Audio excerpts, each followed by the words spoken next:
Hey guys, welcome to the 5th installment of our quarantine video series. Today we're going to be going over a question from Marshall about some butterfly passing and also a question from Max about the Gogoplata. We're going to start with the butterfly pass and we're going to basically be doing a body lock pass.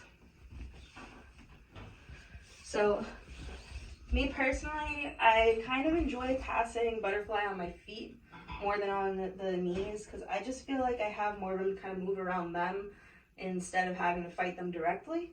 So like if I'm on my feet and she's on her knees, I'm able to come down, scoop, pull, and come through the knee on belly and start to work towards finishing my pass, either mount or side control. From the knees, she's in more of an advantageous position because she's able to elevate me, change my ability to hold myself down on the ground. So if she gets her double unders, she can lift me up. From there, she can move to leg locks or X guard, or if she chooses, she could sweep me directly from here by elevating one leg and dumping me over to the side.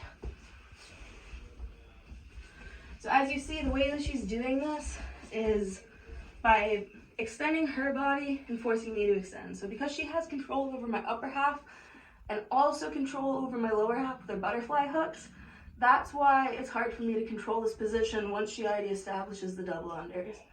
So even once I'm here, I can get back to the double unders. I just have to pummel, not even faster or stronger, but more consistently than her. So if we're just going back and forth, the person who's being more organized and more consistent attacking those double unders is going to win out eventually.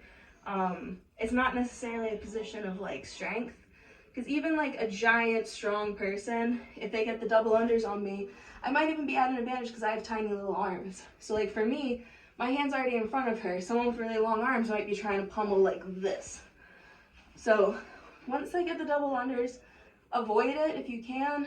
But if you get stuck there anyways, we can still pummel. To avoid that though, I'm going to try to control her distance. She's going to be trying to come into me similarly to how I'm trying to come into her. So I want to tuck my elbows, have the T-Rex arms be controlling the shoulders, and then eventually I can get the body lock.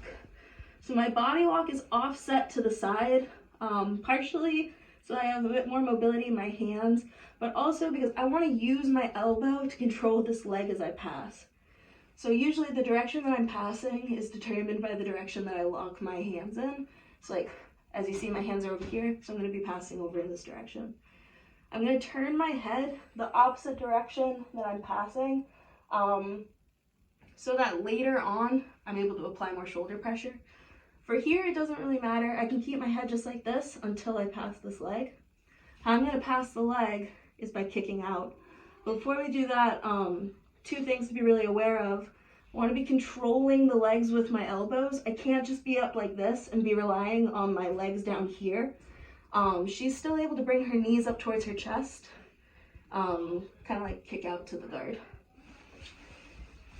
and reestablish her closed guard, which we don't want. So I want to be pulling my elbows in as well as bringing my hips forward. Just lift up your back real quick.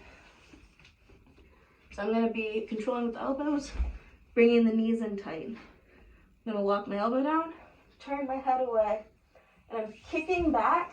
And after I kick back, I want to bring my knee in front of her foot like this, so that her shin is kind of up on a shelf of my legs. You might want to sit up so they can see.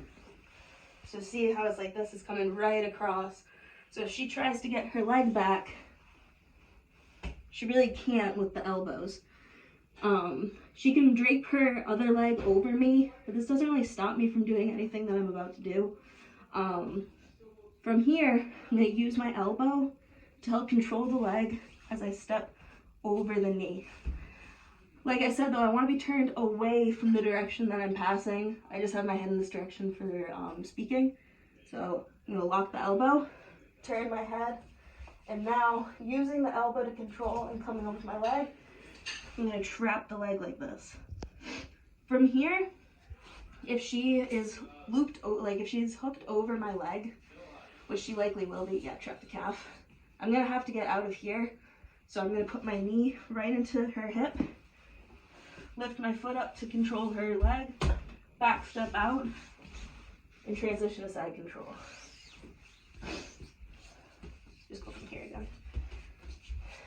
lift your back. If, when we get here and I come around and she's not grabbing like that, I like to grab through to the hip with my forearm. This controls her hips really well. Try to move around. She really can't move around much. So I can grab my cross face directly and then do the exact same thing.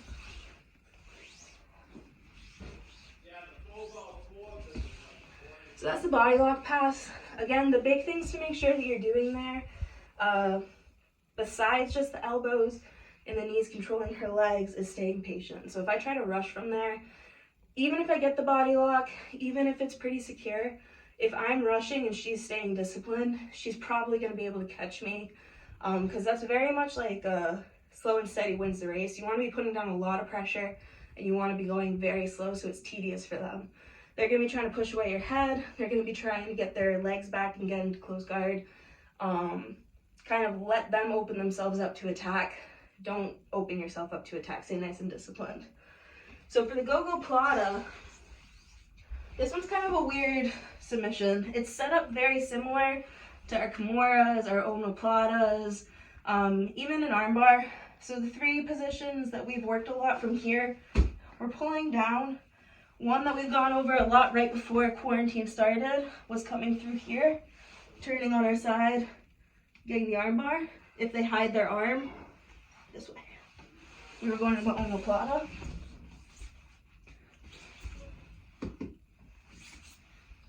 And the third that we work from this position that we're setting up from is the Kimura. So that one's super basic.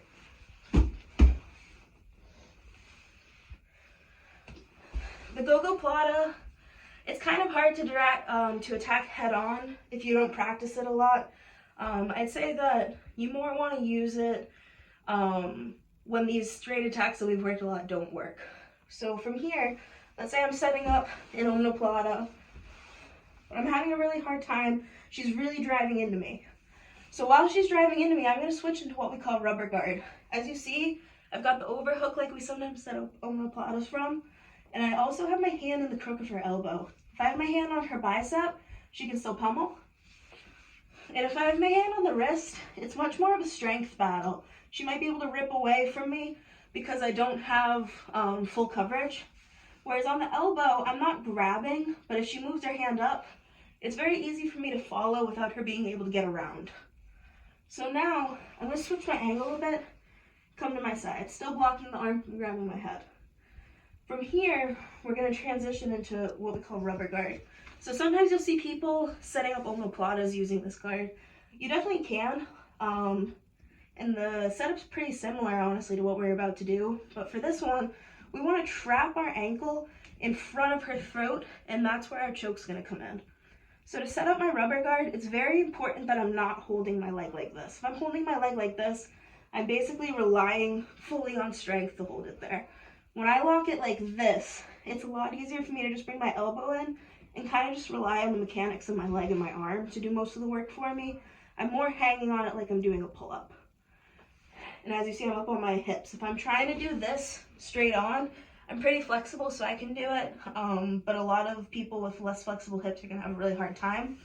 And for short people like me, you're not going to be able to finish the choke from there. So we're turning up on our side, on our hip, keeping our elbow in nice and tight, pulling the arm down, pulling the foot down as well. And from here, we need to add in a protective measure so when I let go with this hand on my leg, she's not able to posture up. If I try to just bring my hand to the opposite side of the head like this, she's just going to blast right up. So from here, I want to grab behind the knee, and I'm pulling down. So this position right here is what the 10th Planet guys call New York.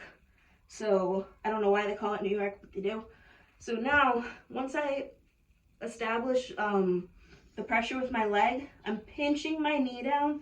I'm going to bring my hand to the other side of her head, grabbing the same way, palm towards me, but behind my calf.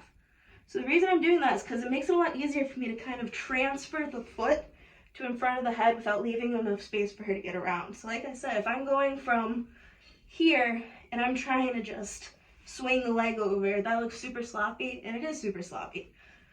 Whereas when I'm going like this, pulling down, and I bring my hand, it kind of gives me a way to transfer the foot around without leaving myself open.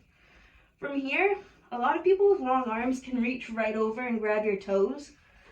If you are able to do that and you like finishing like that, just make sure you're grabbing your toes like this. We don't want to grab the toes to the back, so I'm coming around, grabbing my toes. For short people like me, a lot of the times it's easier for us to change our angle, grab the head, and I like to swing the leg up kind of like a triangle. So one last detail with this, like I said, we set up the Gogoplata most of the time when I'm going for an omoplata, but she turns into me to avoid it. So let's say I'm going for an omoplata and she starts driving into me. That's fine. I'm gonna get my New York, come around, and now let's say she realizes what I'm going for, and because she's driving into me, she knows she's making herself vulnerable. She turns that way to try to get out. If I'm prepared, I'm gonna be able to bring her right into the omoplata. Okay guys, that's all we've got for you today. I'm gonna put some workouts in the description for you guys to warm up to with solo drills. One solo drill I want to show before we post it though. I need you for it actually. Oh, okay. For people that don't have someone that they can do this with at home, you can do it with a chair. It's much more about the footwork. So like I was saying, when I'm passing the butterfly from the feet, I want to move the legs around me. So if you want to practice at home, similarly, put a chair on its back and literally bring the legs up and just come past. Bring the legs up and come past. So we're gonna put out some more videos probably later this week and this weekend. Have a good night, guys.